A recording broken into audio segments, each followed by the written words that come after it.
melhores romances dos anos 2000. Oi galera, eu sou a Paula Alexandra, esse é o Livros e Fuxicos e hoje, como uma boa apaixonada por livros de romance, irei falar pra vocês quais são os melhores romances dos anos 2000 segundo os leitores. Eu estava passeando pelo Goodreads, que é uma das maiores plataformas de leitura do mundo, e descobri que eles criaram uma lista para falar quais são os 100 melhores livros de todo o período dos anos 2000. Eu fiquei encantada com a lista e fiquei surpresa que muitos nomes dessa lista ainda não foram publicados aqui no Brasil. Mas resolvi fazer uma curadoria e contar aqui para vocês quais são algumas dessas obras consideradas as melhores de todo o período ali, desde o comecinho dos anos 2000 até o exato momento que nós estamos em 2025. Vale dizer, gente, que sou apaixonada por romances e de romance eu entendo. Vamos deixar claro que é uma lista feita pelos leitores do Goodreads. Então eles que elegeram os livros, votaram, elencaram as melhores histórias de cada período ali dentro dos anos 2000. Por isso, a gente vai ver que muito mais do que livros de romance apaixonantes, a gente tem aqui grandes fenômenos literários que moldaram as nossas vidas e até mesmo o estilo de gênero que a gente consumia lá no comecinho dos anos 2000 e que a gente mais consome agora em 2025. Tá, vamos começar então entre o período de 2000 até 2005. Foram elegidos 100 melhores livros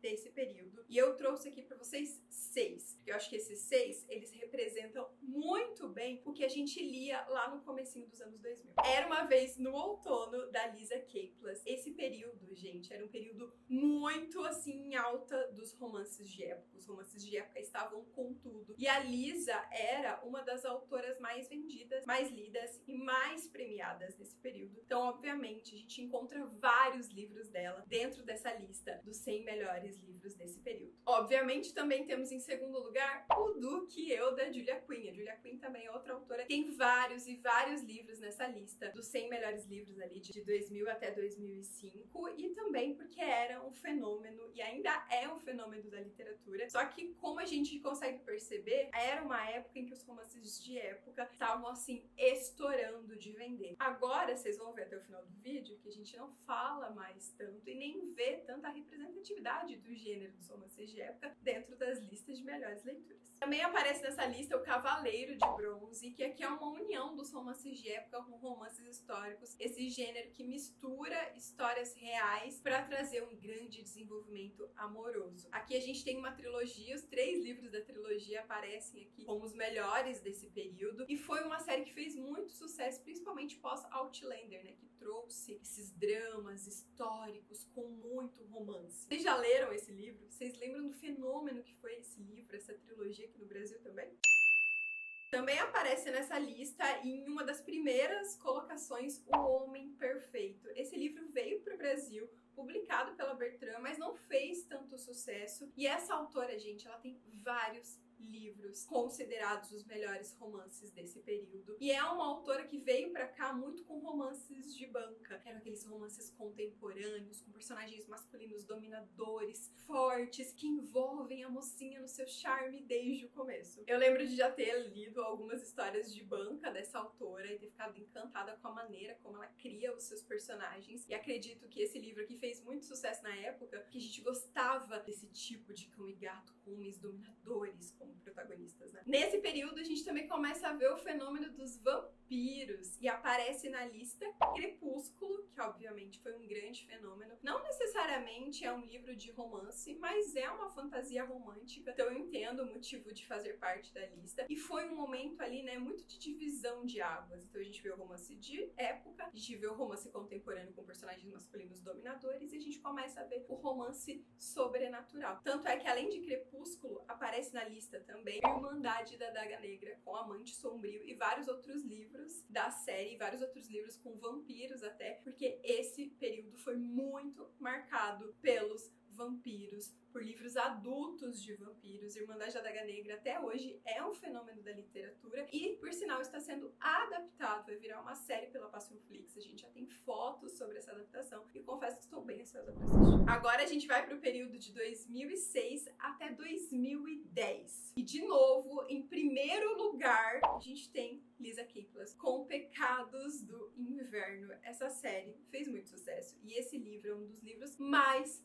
famosos da Lisa, tanto é que ela foi lançando spin-off, filho dos personagens e filho dos filhos dos personagens, porque o casal desse livro aqui conquistou muito os corações. É um dos romances de época mais lidos do mundo e por isso tá aqui nessa lista como um dos melhores desse período de 2006 a 2010. Vocês concordam? Vocês já leram esse livro? Outro nome de romance de época que apareceu muito forte aqui nesse período foi a Elizabeth Hoyt. Ela tem publicado aqui O Príncipe Corvo, que por sinal eu adoro, foi um dos primeiros livros que eu importei de Portugal pra ler aqui no Brasil, numa época em que a gente não tinha muito romance de época sendo publicado por aqui. Mas o livro dela que aparece ali no top 3 dos melhores desse período é o livro As Garras do Desejo, o terceiro de uma série que foi publicado por aqui recentemente pela Record, que tem capas belíssimas que falam muito bem. Eu não cheguei a ler, mas confesso, depois que eu vi ele nessa lista de melhores do período, eu fiquei curiosa, até porque eu gosto muito da escrita dessa autora. Ela cria personagens masculinos, quebrados, cheios de cicatrizes, que precisam recomeçar, voltar a acreditar no amor. Outro fenômeno que aparece aqui é o Chiquilite, Comer, Rezar e Amar. Esse livro fez muito sucesso. Chiquilites como um todo representam, né, um período muito grande da literatura romântica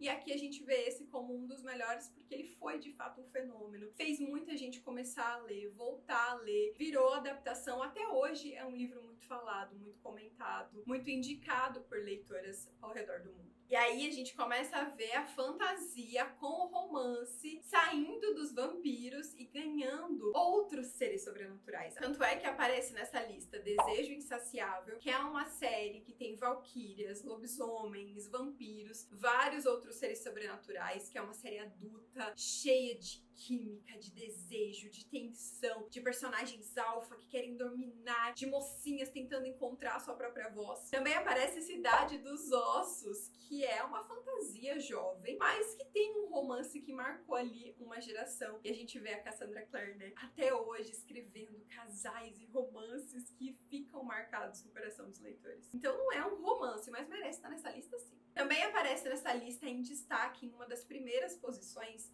a Patricia Briggs, que é uma autora que veio para o Brasil, mas não fez muito sucesso, com o livro O Chamado da Lua. Aqui é os lobisomens ganhando voz, livros adultos, sensuais, com muita fantasia, fantasia urbana. Eu acho muito triste esse livro não ter sido publicado, porque essa série como um todo, mas eu acho que na época não tinham tantas editoras que investiam, né, na publicação de romances adultos sobrenaturais aqui no Brasil. É uma autora até que veio pela Novo Século, que fazia esse papel de tentar trazer romantasia, né, ali nos anos 2000 pro Brasil, mas infelizmente o nome da autora não foi tão pra frente, mas é uma autora muito famosa até hoje lá fora. Vocês já leram algo?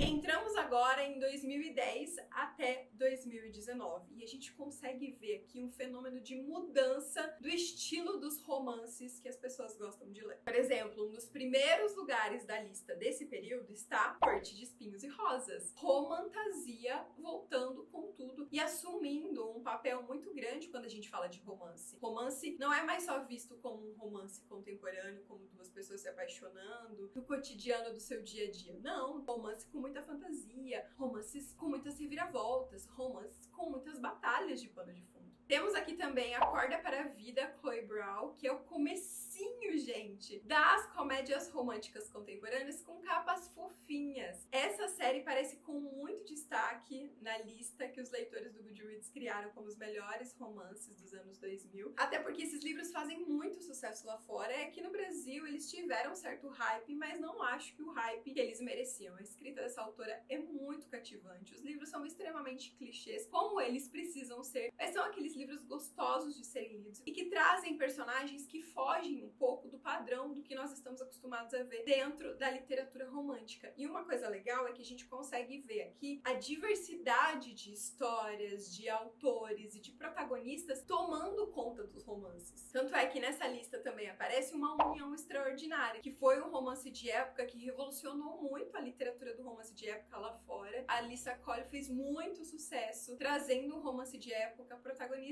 por personagens pretos, falando falando sobre uma perspectiva histórica dos Estados Unidos que a gente não tinha visto ainda dentro dos romances de época. Ela mudou, olha só, gente, esse livro e essa autora mudaram toda a história de um dos maiores prêmios literários do romance no mundo, que é o Rita Awards. Se você lê romance há muito tempo, é capaz de você pegar um livro da Lisa Kleypas, você vai ver lá, vencedora do Rita Awards, por causa da Alyssa Collins. E desse livro aqui, o prêmio ganhou outro nome, ganhou outra curadoria. O prêmio, assim, vários bafões relacionados ao prêmio foram revelados e por causa dessa história dela. Então, assim, é um livro que realmente marcou muito dentro da história dos romances de época e fico feliz de ver ele dentro dessa lista porque é maravilhoso e merecia ter mais hype aqui no Brasil. Outro romance de época que apareceu, O Segredo da Duquesa, mais uma autora que trouxe várias conversas importantes pro romance de época e que tirou um pouco o romance de época do cenário londrino, dos bailes, traz mais sobre interior, sobre chão de fábrica, conversas relacionadas à disparidade de classes. Adoro os livros dela, eu fiquei feliz de encontrar eles aqui. Esses livros são muito famosos lá fora e são mais livros que mereciam mais hype aqui no Brasil. Os Números do Amor, um livro que fez muito sucesso aqui e que também é um romance contemporâneo, fofinho, envolvente e muito sensual, que traz de fato aqui, né, essa mudança no comportamento, essa volta da sensualidade latente dentro da literatura, principalmente depois do fenômeno que foi 50 Tons de Cinza, que é essa abertura para você trazer duas pessoas se apaixonando e falar sobre um dos aspectos tão importantes dentro de um relacionamento amoroso, que é a parte física. Também aparece na lista Heartstopper, que é um romance também que marcou muitas gerações, que marcou esse período e que trouxe também a volta das HQs e de um olhar mais atencioso para a literatura feita a partir das HQs. Acho que principalmente aqui no Brasil, né, que a gente tinha um pouco de preconceito o que era considerado literatura ou não e do que era considerado HQ. Acho que Heartstopper moveu muitas coisas e tem movido, né? Tanto é que não só os livros são muito famosos, como as adaptações e também como todas as histórias paralelas foram criadas a partir desse romance tão bonito. E Heartstopper conversa muito com o movimento que aconteceu ali, né, no começo de 2010, que é a força da literatura jovem romântica. Por exemplo, aparece nessa lista aqui a Sarah Dessen, que fez muito sucesso lá fora, muito sucesso aqui no Brasil. O que aconteceu com Adeus faz parte dessa lista como um dos melhores romances. Mas a Sarah tem vários livros românticos, jovens, envolventes, apaixonantes e que vão além do romance, falam sobre dramas familiares, escolares, típicos ali, né, do ensino médio. Também tem nessa lista Fingindo. Gente, vocês lembram disso aqui? O surto que foi essa época dos new adults, os livros que passavam ali na universidade, que traziam muita sensualidade. Eu até estranhei, eu não encontrei tanto new adult nessas listas de melhores romances, mas foi um tipo de literatura que marcou o coração de muitos leitores. Mas pelo menos temos aqui um representante, que foi esse aqui da Cora. Vocês já leram esse? Eu li, gente! Olha, tô aqui faz tempo lendo livro de romance. E aí a gente vem pra 2020 até 2029, então temos muitos anos aí para que essa lista seja modificada, mas no momento o top 1, aquele que tá ali como mais votado, mais amado, mais falado, mais lido, A Hipótese do Amor. Tanto é, gente, que se você entrar, você vai ver que todos os livros da Ellie Hazelwood estão nessa lista. Por quê? Porque ela é o momento, né? O nome dela tá em alta, todo mundo tá lendo, muita gente voltando a ler romances por causa dos livros da autora, então está aqui no top 1. No top 2 temos Emily Henry, vários livros dela participam dessa lista, mas no segundo lugar, o mais votado foi Loucos por Livros, que por sinal é o meu favorito da autora, eu amo esse livro dela. Em terceiro lugar temos Quarta Asa. De novo, não é um romance, é uma romantasia, então é um romance sim, e é uma história que também tá movendo e transformando muito o cenário literário. Eu tenho certeza que aqui até 2029 a gente vai ver um boom novamente das fantasias adultas e muito disso motivado por Corte, Espinhos e Rosas e Quarta Asa. Também aparece nessa lista A Vida Invisível de Ed La Rue, melhor do que nos filmes, com certeza a Lin merecia estar nessa lista porque ela também é um dos grandes nomes da literatura contemporânea dos últimos anos. Alerta de spoiler, eu não li nada dessa autora ainda, já tem 2 livros dela publicados aqui no Brasil, então eu já fui tratar de colocar esse livro na lista das minhas próximas leituras e ó, capinha fofa, conteúdo sensual, olha aí a tendência. Quebrando o Gelo também está nessa lista. Experimento do Amor Verdadeiro, Christine Lauren, são nomes muito fortes quando a gente fala de literatura romântica, não tem o que falar. Just for the Summer, da Abby Jimenez, que eu amo, amo, amo os livros dela. Fiquei feliz de ver o nome dela nessa lista, porque ela merece. Sem Coração. gente. Eu tô vendo essa série ganhar cada vez mais corações aí dos leitores aqui no Brasil. E de fato, hoje, ela é uma das autoras de romance mais lidas lá fora. Então eu fiquei feliz de ver ela nessa lista. Principalmente com o segundo volume dessa série aqui, que é muito, muito bom. Assistente do Vilão também aparece na lista. É uma romantasia que tem ganhado muito o coração dos leitores, principalmente lá fora. E uma autora que apareceu muito, tipo, acho sério, deve ter uns 8 livros dela na lista e que não veio aqui pro Brasil ainda. Eu fiquei meio assim, tipo, o que tá acontecendo? Por que essa autora não foi publicada por aqui? This is not a holiday romance. Ela tem vários livros nessa lista, todos eles são com capas extremamente fofinhas, conteúdo romântico, sensualidade. Por que não veio pro Brasil ainda? O que tá acontecendo? Será que ela é um fenômeno atual? Será que ela tá vindo pra cá? Será que... Por quê? Não sei, mas tem muito livro dessa mulher nessa lista de melhores aqui, né? A partir dos anos de 2010, então fiquei curiosa pra ler alguma coisa dela. Vocês já leram? Já tinha ouvido o nome dela? Essa foi a lista. Agora me fala, você concorda que esses são os melhores romances dos anos 2000? Eu vou deixar as listas que inspiraram esse vídeo aqui na descrição pra que vocês possam conferir todos os livros que aparecem nessa lista. Sério, gente, tem mais de 600 livros. É muita coisa, mas vou deixar aqui os links pra vocês olharem, pra vocês descobrirem novas histórias e pra vocês me falarem também. Vocês concordam? Que livro que faltou aparecer? Que livro pra vocês que representa o melhor, o supra-sumo do romance a partir dos anos 2000? Deixa aqui nos comentários, porque eu sei que vocês também, assim como eu, são apaixonados por romances que aquecem o coração. Então vocês entendem de romance. Um super abraço aos apoiadores do Catarse. Obrigada por apoiarem o meu trabalho, por fazerem parte da minha vida, por acreditarem no conteúdo que eu produzo. Vocês são incríveis. E obrigada a você que assistiu esse vídeo até o final. Espero que você tenha gostado e a gente se encontra no próximo. Beijo!